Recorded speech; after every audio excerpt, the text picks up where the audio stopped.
name is Humphrey Kayange, as OGW, as Order of the Grand Warrior. And he is a Kenya International Sports Film Festival 2020 brand ambassador, a former Kenya Rugby Sevens team captain. He is currently serving as athletes representative at the National Olympic Committee of Kenya, NOC, and he was part of the Kenyan squad of the 2009 Rugby World Cup Series, reaching the semifinals and part of the Kenyan team that won the historic 2006 Singapore Series tournament. Welcome, Ambassador. Then we also have Mr. John Ohaga, who is a senior counsel in the judiciary system of Kenya. We call lawyers who are of a certain cadre senior counsel, very serious lawyers. And he is also a member of the Chartered Institute of Arbitrators, FCIA Arbitrators, and Rugby in Kenya. He is chairman of the Sports Disputes Tribunal of Kenya, managing partner for OK Law Advocates LLP, and former rugby international player for Kenya from 1997 to 1995, a member of the all-conquering Mean Machine rugby team that won consecutive Kenya Cup campaigns in 1989 and 1990. And then we also have Tito Oduk. Tito Oduk is the director of rugby for Mwamba RFC and ex-Kenya 15s international, ex-Kenya A coach, and Mwamba head coach. Tito is a New Zealand trained level 3 rugby coach and is a Kenya Cup winner, Enterprise Cup winner, 2-time National Sevens circuit winning coach, and a 3-time Kenya Cup top points scorer.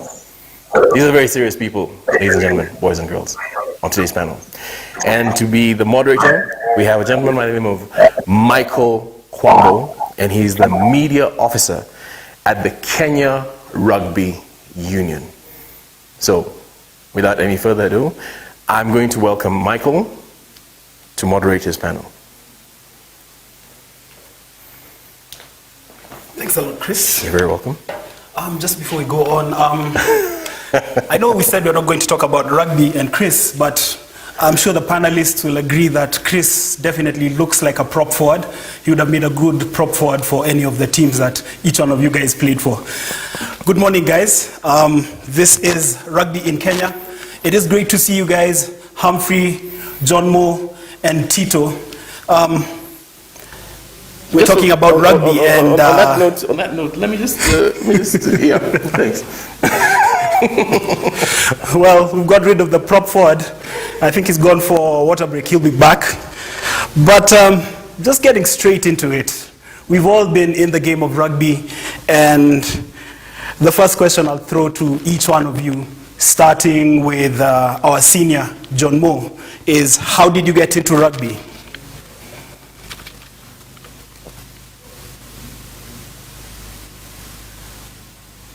I got into rugby. I first played rugby in primary school, actually. I went to a school called Kitale Primary, which was then one of those well, it was a school which was a feeder school for schools like Changes and Nairobi School. And that's why I first played rugby. But rugby didn't really grab me until I went to high school at Alliance. And I got into I started off with baby calls and then junior calls, and then I jumped to when I was in fourth form. So that's how I got into rugby. Thank you very much, John Mo. It's interesting that you mention Alliance High School because next to you is Tito Oduk. He is also an alumni of Alliance. I think at this point, Tito, you're smiling hard. You are obviously elated by John Mo's story. How did you get into rugby?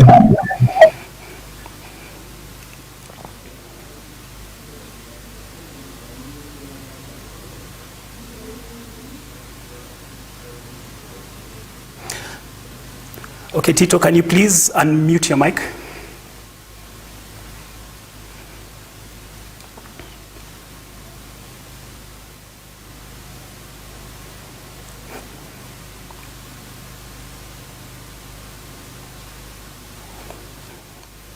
Okay, I think as Tito is sorting out his mic issues, let's get to Humphrey.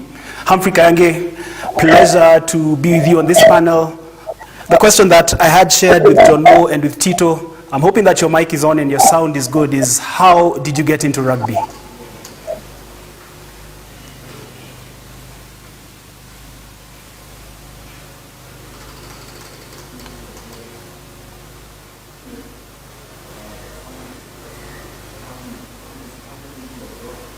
Okay, we'll go back to you, Tito.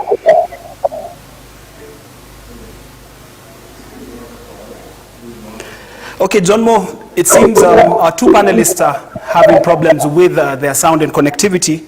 As they sort that out, I will get back to you with the second question, which was, what are your highest and lowest moments in the game throughout your high school and club career? I think my highest moment actually was being selected to play for Mean Machine when I was in first year.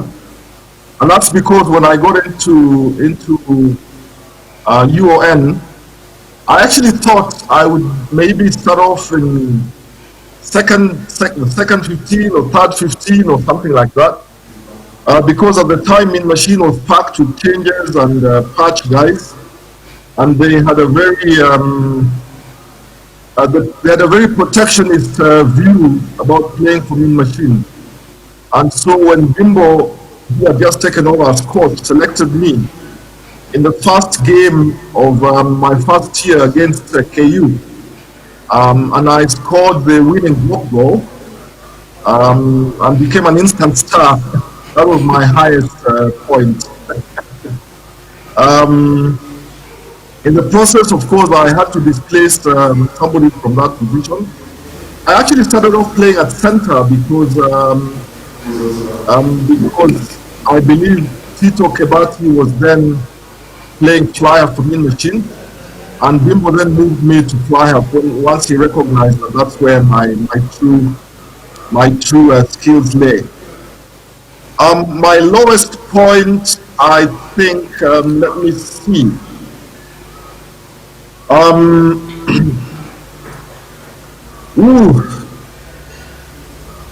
What's my lowest point? I can't think of a low point with rugby, quite frankly. But I think it was when we were thrashed. We were thrashed by Pontypool. I think something like 98-10. That was a really low point because I really didn't believe that we could get such a hiding. They had such a powerful pack, and they just played a 10-man game, and they really just took the life out of us. And I'd never experienced that kind of rugby before. That was a really, really low point for me, but a learning curve in my career. Well, thank you so much, John Mo. I'm glad to note that Tito and Humphrey are back. So Tito, first of all, just confirm that you can hear me. Hi, Mike. Hi, Tito. As John Mo was telling us earlier, he got into rugby at the Alliance High School, a school that you also attended. I don't want to assume that that is where you got into rugby, but it would be great for you to tell us your rugby journey as well. My rugby journey in brief, it started off in Lenana.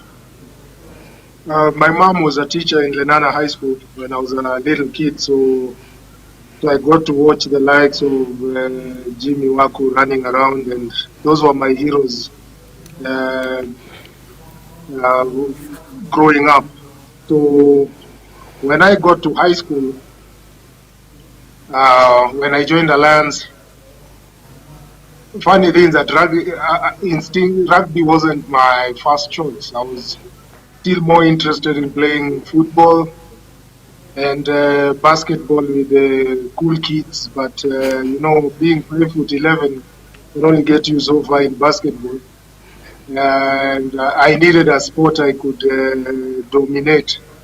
So naturally, I gravitated back to rugby, and I found that I was much better than everyone else. And that's how my career took off. Joined Mwamba after high school as an 18-year-old. 2 years later, joined Min Machine. Then joined Kenya Harlequins after that. Then went back to Mwamba. So it's been quite a journey. The process, winning a few Kenya Cups, a few Enterprise Cups, and playing a couple of international games. Oh, thank you so much, Tito. Humphrey, Kayange, good morning. Glad to have you on the set. This is a question that we had already posed to the two other panelists, John Moore and Tito. It was about how you got into rugby. And it would be interesting to hear your story of how you got into what we call the beautiful game. Thank you, Mike. Good morning, Tito and John. I think I share the same sentiments sort of as Tito. So, joined rugby in high school. I went to Saints. Please clarify this, Saints, for those who don't know, for the unschooled. I went to St. Peter's Mumias, up in the western part of Kenya. I joined high school. When I joined high school, soccer was my first sport. I played that for my first time in school. And then there was the team naming and team selection for the soccer team for that year. I didn't make the cut. So during sports or games time, I used to walk around just looking for something to do. I might have passed through the volleyball and the basketball courts before getting to the rugby pitch. And that's where it started for me. I just joined in and started running up and down with the ball. Athletics was my favorite sport in primary school. So with that speed, sort of just fit quite nicely with rugby and playing as a center. It required quite a bit of speed, and that's where it started. I think I played from that term onwards till the end of sort of my high school period. After that, I sort of had a gap, so I joined after high school, went straight into uni. I went to Jomo Kenyatta University. At that time, the rugby team there wasn't quite popular. I think rugby was still growing in certain parts of with the university, in certain sports sector and environments. So at JKUAT, I ended up just studying for the 4 years. And after I finished, I think that's when I joined Ulinzi Rugby. And sort of just my path started to chart forward from that place, because joined Ulinzi and the other, and later on the national team. So for me, it was an interesting journey, because I really wanted to play soccer in high school. I didn't make the cut, so found myself into a rugby pitch, and that's where the story began. All right. For you and Tito, because John Moore had already answered this question, what are your highest and lowest moments in the game? We'll start with you, Humphrey, and then Tito can take over.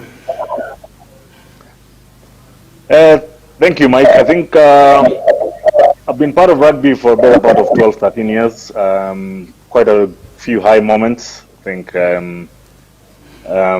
personally and for the team. I think personally, just getting getting a call up to join the Kenyan National Sevens team was really an achievement. I think when I started playing, I used to watch and see the likes of Benja, the likes of Dennis Mwanja, the likes of Pablo Murunga Senior.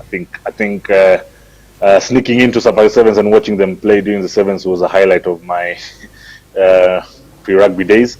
But just getting to be called up and playing the game at that level was a huge achievement, and I was very honored to have that. Few low moments, just in terms of I think you start playing rugby, you start getting some good results, getting the opportunity to travel the world and play this amazing game in various continents. It comes with you getting good performances and bad performances. So I think 2010, 2011, 2012 was a period where we were out on the road and didn't get very good results. I think that's where you get as a team and you think that this is not working anymore, and you're doing everything you can to be better, but it's not working. And those were quite low moments for me. But then again, as in sport, you have your down and your ups and downs. So that was a down moment, and we came back after that and went back to playing the game and getting the results we trained for. Thank you very much. Humphrey, over to you, Tito. Yeah, some of my highs in rugby, definitely, remember first time I won a Kenya Cup, it was quite a crazy game. You know, Tito, maybe just to interject, you played for a number of clubs, so where did you win the Kenya Cup? Just for the unschooled. I won it with the Kenya Harlequins. I remember it was a last-minute drop goal against Impala, so it was quite a game. And also, being named to the national team was quite a surreal moment for me. I didn't expect it that season, given how it had started. I was in Machine 2 because I wasn't training that well. Then I became ill. Then I had to work my way up to the team. And by the end of the season, I was starting for Kenya. So it was that was quite a crazy journey. The low moments, obviously, as a sportsman, is when you're injured. I remember in 2007, I twisted my knee very badly in training. And at that point, I was getting back into some serious form, and it really took the wind out of my sails. I think that's at that point I stopped playing in the back line because it was just it took too much out of me to get to that level, and thinking of trying to get back to that peak was a bit difficult for me. So that injury definitely was a low point for me, but it also gave me perspective in life. And when I changed positions, I ended up becoming very good at being a back row. So yeah, those have been my highest and lowest moments. And obviously, the first time I was named at Alliance to start for the team as a Form 2, I was clueless as to what was happening in the pitch. That was also a high moment before it became a terrifying moment against Nairobi School. Well, thank you so much. We are lucky to be graced by the presence of 3 former Kenya internationals in various versions of the game: Humphrey Kayange, John Ohaga, and Tito Oduk, which leads me to the next question to all 3 panelists. We'll start with our senior, John Mo. Can you describe what it felt like getting to don the national team colors for the very first time? Wow, yeah. That was an amazing moment, especially because, like Tito, I wasn't really expecting to be named. At the time, Machine hadn't yet won anything, and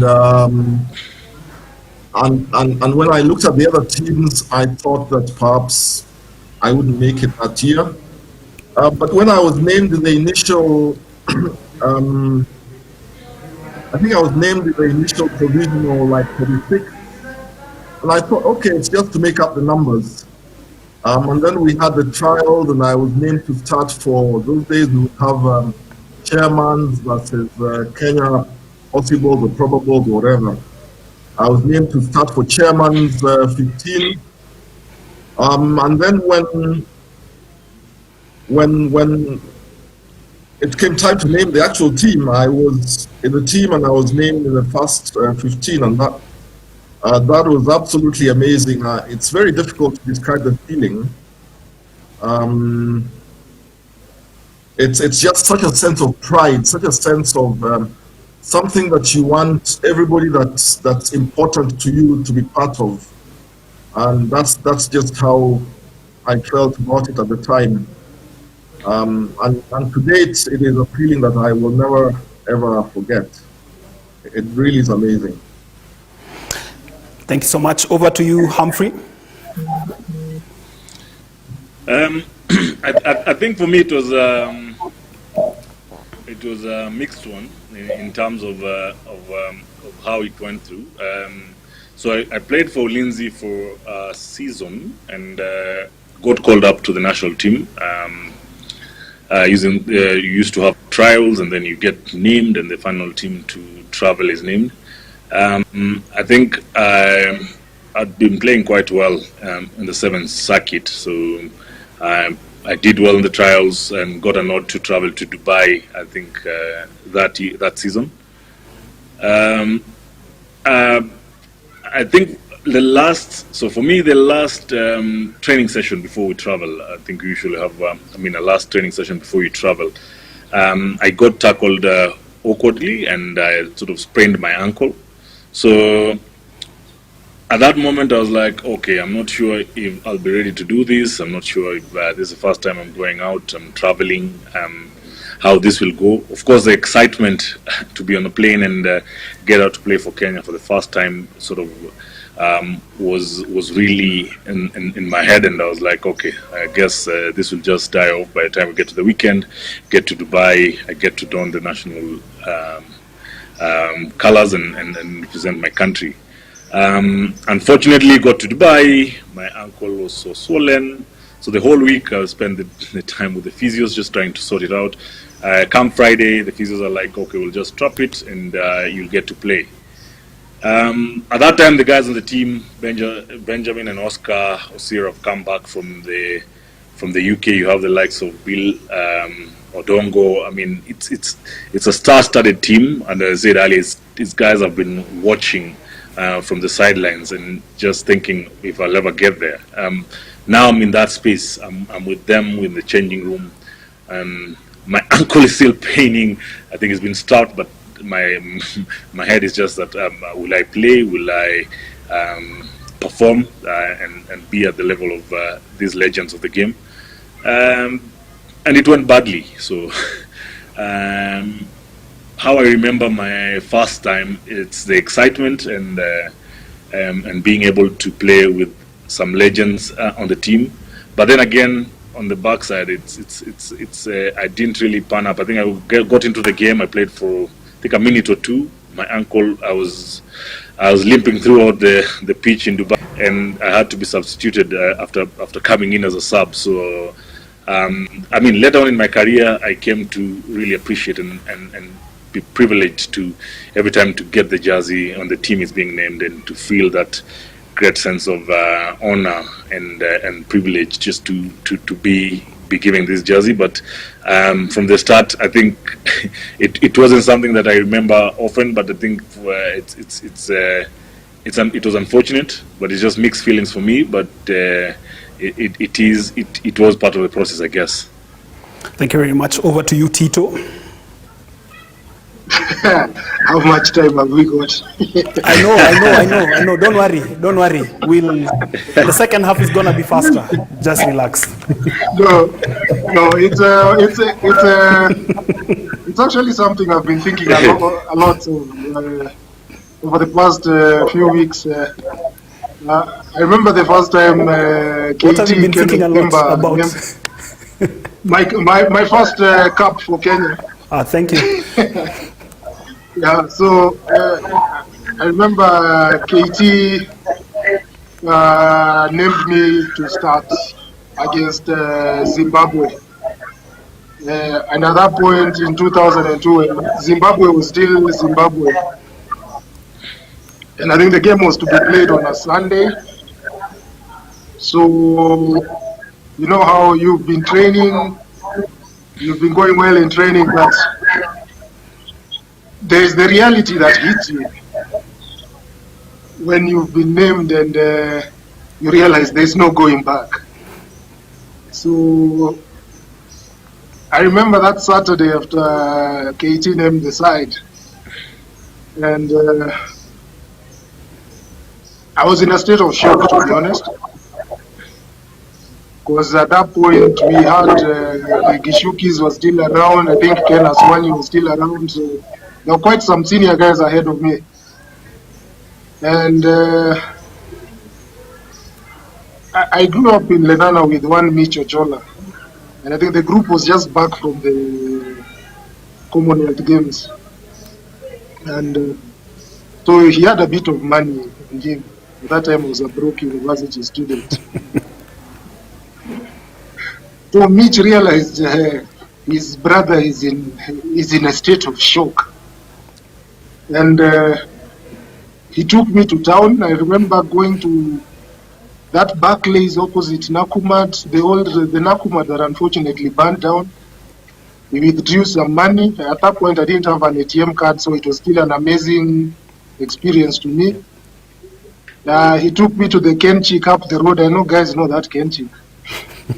It was a popular stopover during our times. And he bought me half a chicken, chips, and you know that Madiaba. It was a cold Fanta, I remember, on a Saturday afternoon. I think if we had proper nutritionists then, they'd be tearing their hair out, they'd be pulling their hair out. Because that's not the diet, 24 hours to an international game. So he bought me that lunch, told me, this is what you've been working towards. So you go out there and do your thing. So the following Sunday, that time there were no camps. You come from home. So whatever is cooked at home, that's what you eat and go and play for the country. There's no special diet. I watched Zimbabwe warm up. And being a center, obviously, for some reason, you're always marking the biggest back on the other side. Yeah. It was a huge wild guy, and I was like, oh my God, I'm in trouble. Then singing the national anthem, it was fantastic. I mean, the crowd was amazing. Then kickoff. They're like, oh, here goes nothing. I'm going to blunder, I'm going to be subbed within 10 minutes. Then I remember hitting the first rack, I was punched. That was my welcome to international rugby. And my second rack, I threw a punch. And I think for the rest of my career, I was throwing punches in racks. The standard had been set. And at the end of that game, we beat Zimbabwe. And that was the first time Kenya had ever beaten Zimbabwe in a test match. So it was a fantastic debut for me. The party went on late into the night or early into the morning. And still today, it's one of my fondest rugby memories. And that is the abridged version from Tito Oduk. That's the abridged version. So, to my panelists as well, we've got 3 former internationals here. You've all been in the national team. The game has evolved over the years. We have a lot of activity in the 7s, 15s, under 20s and women's competitions.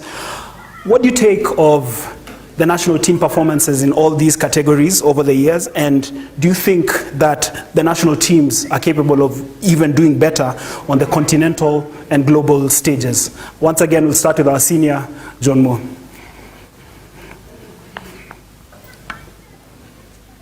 I definitely follow and track the performance of our national teams or of rugby in general because I'm actually a rugby fanatic.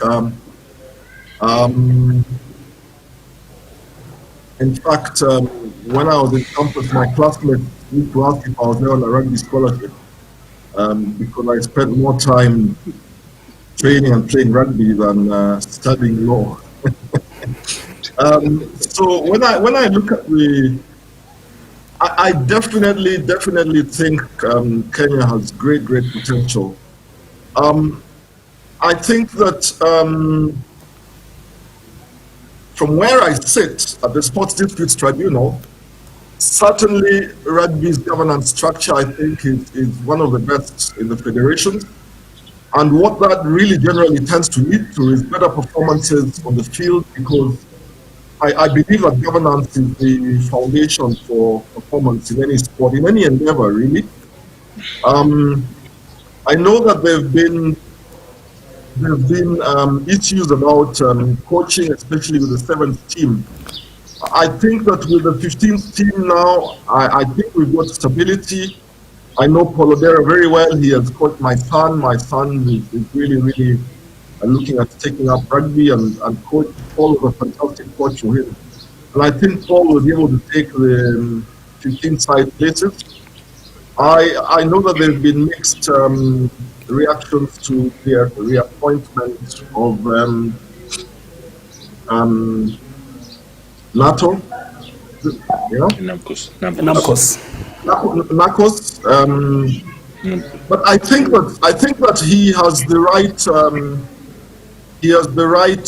what shall I say, synergy with the team, because players tend to follow their coach and really truly believe in their coach. So for me, I think I see really, really great potential. In the women's team, I really don't see anybody else that is capable of coming up against us other than South Africa. And if we get the players right, put them in the right environment, give them the right incentives, which is really important for sport, we really should become a rugby powerhouse and be able to move on to the international stage and get a World Cup place, and then it will be onwards and upwards from there. So I think we will do well, really. Thank you very much. And remember, if you're joining us, this is day 3 of the Kenya International Sports Film Festival. This is a panel discussion on rugby in Kenya. My name is Michael Kwambo.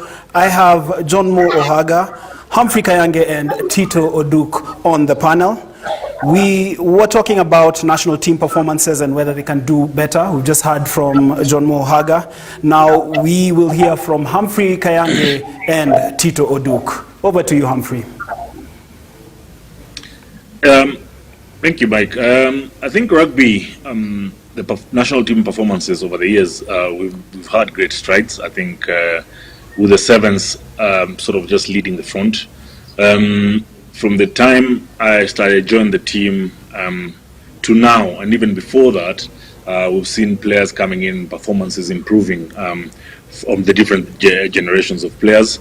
I think on a highlight in terms of the Sevens, the win in Singapore was a good indicator of what we can do and what we haven't been doing. So I think picking from that, those performances should go up. We've seen younger players more agile, strong, coming to the front and just raising their hands up to don the jersey and do well. So for the Sevens, there's been a bit of off-pitch issues that are sort of interfering with them in terms of leadership and management, and just echoing John's sentiments in terms of changing coaches. I mean, coaches having, say, a year or so to come in and try and get their philosophy going, and then before they're done, they're out again. So there's been those off-pitch issues affecting that setup. But in terms of the players, in terms of the growth of the game, we've seen the circuit being very competitive locally, which just means you get better players at the top. So that I mean, before Corona, we were looking at them having a very good season, picking just on last season and seeing where these young players can take the team. So for that, I think they sort of have something going, and for the Sevens in terms of them sorting that, the off-pitch issues being sorted, and the players are there, so just ensuring we empower and empower them and continue giving them the best training facilities, environment for them to perform is something that should continue. With the 15s, yes, come a long way. I think I was part of the team that almost qualified to the Rugby World Cup. I think we lost to Namibia. We lost to Zimbabwe after beating Namibia in Madagascar a few years back. It was disappointing because for the 15s, that had been their growth process. So they've come, they've spent some time in South Africa. They got training from very competent coaches, and the performances were starting to show. That loss in Namibia, of course, was a huge dent, and I think the setup has just been started recovering from that, and seeing how they can get the next sort of campaign for the next World Cup. that is closely tied in. I think the way I look at that is closely tied in with the under-20s. The under-20s with the tournament in Nairobi, where they won versus Namibia in the final. I think those players are the players that are moving up to the senior side, and with Polo there just managing both the under-20s and the 15s, just shows that his philosophy from the sort of the development side to the senior side is the same. So players who will step up from the under-20s to the 15s will probably have been through the same coaching, same game plan, which is what we all talk about for the 15s. We just need to have a sort of a team culture and team plan that is cascaded down to the clubs and to the under-20s, to the under-13s, so that players coming through, they just know, for me to play for the national team, this is what I have to do, this is what I have to go through. So those two, the under-20s are in a good place. If they are to translate into the senior side in the next World Cup or the other side, the next two World Cups, we should probably have another go at qualifying, and that will open up in terms of their achievements. The women's side, yes, been very good under Kevin Wambua, who was the women's coach. I think it's been picked up by his assistant, but it's the women's game is growing world over. So for us as well, we've seen women's tournaments being the forefront of the KRU and them promoting it. In Africa, the women's side coming close second to South Africa, so usually just it's a toss of a coin for us to win if you're playing South Africa in the sevens, in the women's sevens side. So for them, it's on the same. I think we're in a good place in terms of players and what we need to do. For us, is just to focus and just see where we want to do, what we want to give to these young players coming through, opportunities in terms of exploring the talent, and we'll see the game now moving to the next level. Thank you, Humphrey. Tito, waiting to hear from you. Yeah, I believe overall we're on a positive trajectory with all our rugby representative rugby teams. The women have been doing quite well, and watching them play, they really capture the ethos of the game and how it used to be played back in the day. And for them, I believe the sky is the limit, given the kind of, and all they need is a proper handling. And as Humphrey mentioned correctly, I think Kevin Wambua has done a good job with them, and Felix is also doing a good job. But we also have to, it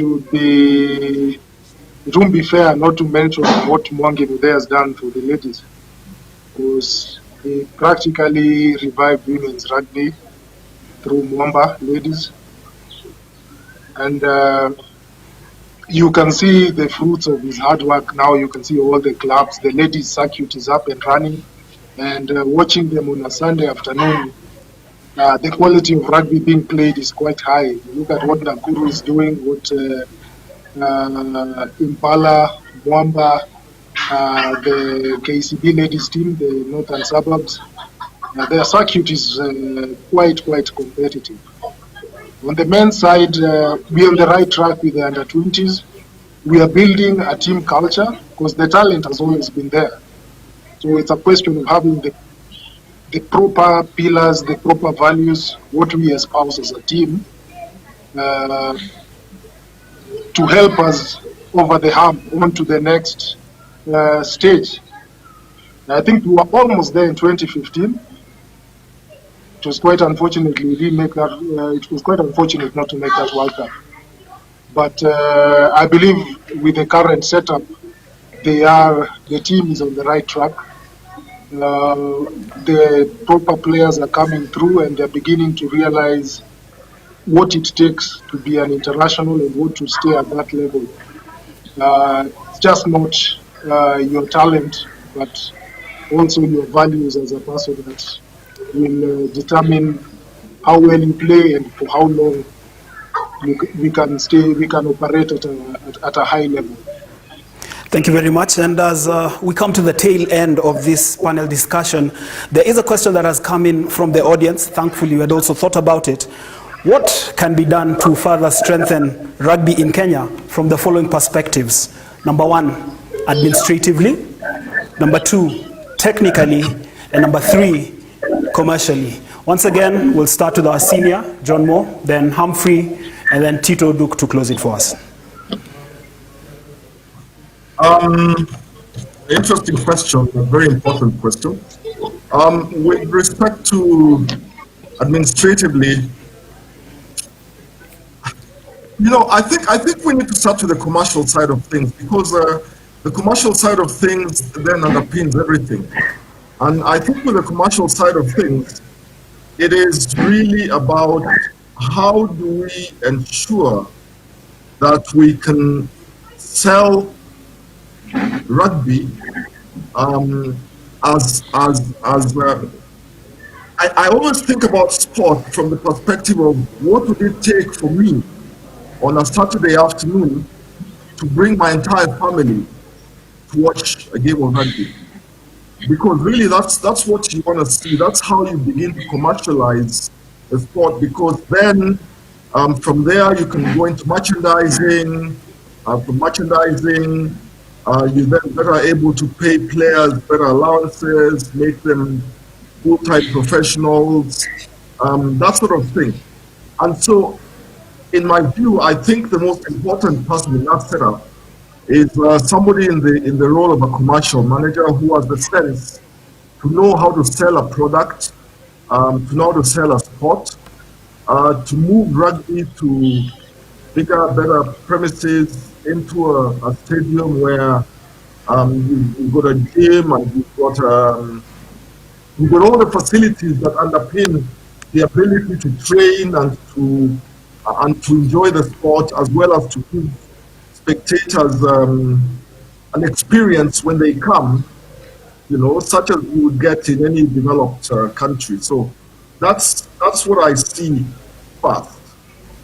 Now, in order, of course, to be able to manage the commercial side of things, you really do need to have in place administratively people who think from a governance structure, think about the game holistically, think about how to develop it from the grassroots. How do we develop rugby from being a sport where you've got 6, 7, 8-year-olds participating, different age groups cascading upwards, and growing it that way, putting in place those structures, and then having roots into the rest of the country, so we can pick up players from everywhere across the country. So you need a structure that covers the entire country, counties, and manages the sport that way.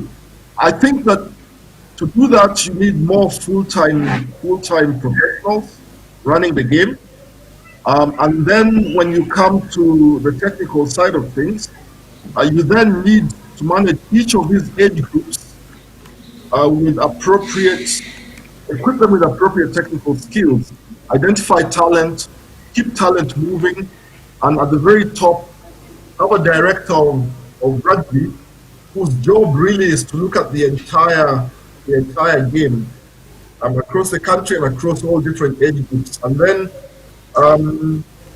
have managers for the national team, have structures which enable us to have physios and to have strength and conditioning coaches, have all of those in place, but it all requires money, and I think in the end it really is about commercializing the sport. That's what I think. Thank you very much. Humphrey, what can we do to improve the game or strengthen the game administratively, technically, and commercially? Thank you, Mike. They say you never disagree with your senior, but I'd want to look at it differently. For a minute, Humphrey, I thought you were going to disagree with him, but it's okay. I'd want to look at it differently.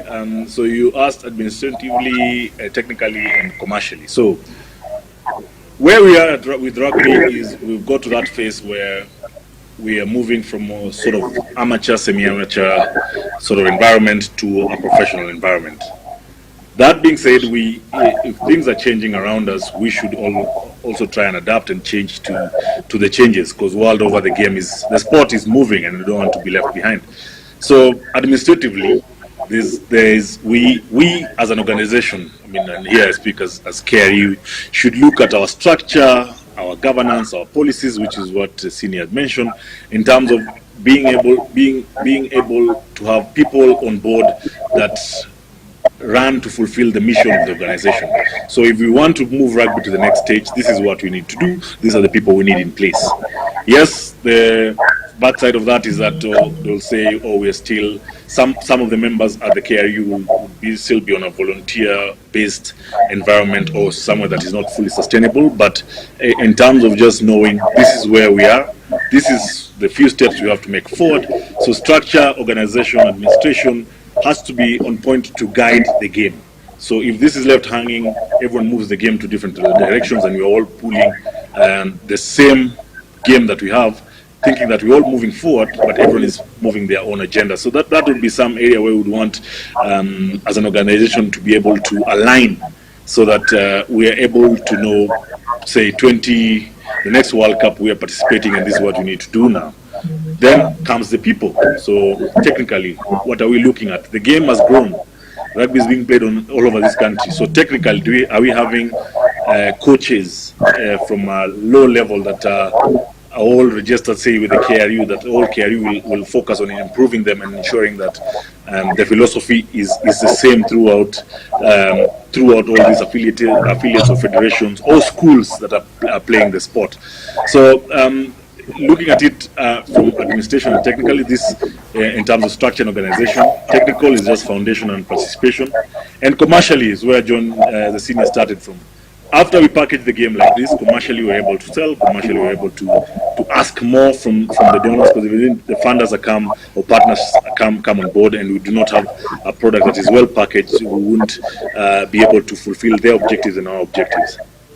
Thank you very much, Humphrey. Tito, I'd love for you to wrap it up, because our first two panelists, Humphrey and John Mo, have really been exhaustive. It would just be nice to hear from you for democratic purposes, so that you don't say I didn't give an opportunity to talk about this. In BBI. It's like a BBI thing. Anyway, mine, you guys are eating into my time.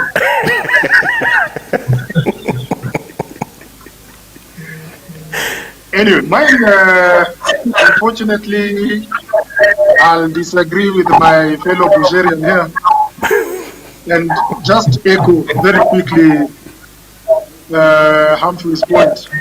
Yeah, because you and Humphrey also played for the same club, Mwamba. Yes.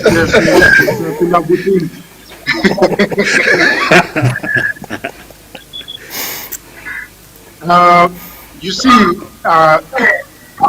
KRU is the body mandated by World Rugby to run rugby in Kenya. So it doesn't matter what you do at the lower levels. If the upper level, the body mandated to run it, is not up to speed, everything you do is in vain. And it brings my point. What is the qualification of being a director, being a chairman? You know, there needs to be basic standards to that, because to be a coach, an international coach, you need to go through your training, you need to go through level 1, level 2, level 3. To be a player, you have to go through your strength and conditioning, your rugby ready, there are so many tests nowadays we make our players go through at the club. But for me to be a club chairman, there's no test I will sit. To be a director, there's no test I will sit. It's just my wallet or my ability to rabble-rouse. So and that's where we get a disconnect. There needs to be tighter scrutiny on who comes in at the top of the game, who runs the game. Once you sort that out, then technically you will have the right person coaching the players. You will have players who are up to speed. You will have proper referees without disputes and all these issues we get at times where we have, I think we had a point where Collins Injera ref a game, a Kenyan Cup game. We shouldn't be getting to such situations. And once you do that, it means you now have a viable product.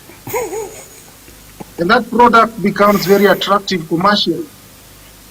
Bringing in a sponsor becomes easy. Paying salaries becomes easy. Getting the team to prepare properly for international tournaments becomes easy because now you have a proper system that your commercial partners have faith in. So it has to start from the top, then trickle down all the way. And that's the only way you come up with a commercially viable product that is sellable around the world. Thank you very much, Tito. Just as he pulled no punches during his playing career, he has pulled no punches there in his last point. So what you're saying is that just looking like me will not qualify me to be the chairman of the Kenya Rugby Union. I have to have... according to Tito's scripture, well, Not on my watch. not on your watch. Remember, there's always a right arm just Now, it's interesting that today is Saturday, and yesterday was Friday. And the former coach for Kenya Rugby, who's now coaching the United States of America, is called who? Yeah. It's called Mike.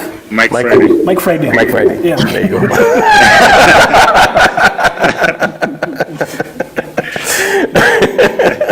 Thank you so much, gentlemen. Thank you so much, Michael. It's been an honor and a privilege to have you here. And yeah, we'll talk about that rugby situation maybe going into the future. Thank you, gentlemen. This has been the Kenya International Sports Film Festival panel on rugby in Kenya. And rugby in Kenya actually touches the world because we travel the world with our rugby teams. Kenya is known as a rugby playing country. As you just heard that now Mike Friday, who used to coach Kenya Rugby, is now the coach for the United States rugby team. So yeah, charity begins at home. We're a nation of runners. Interestingly enough, so is Poland. Coming up next, a movie about runners called Runners from Poland.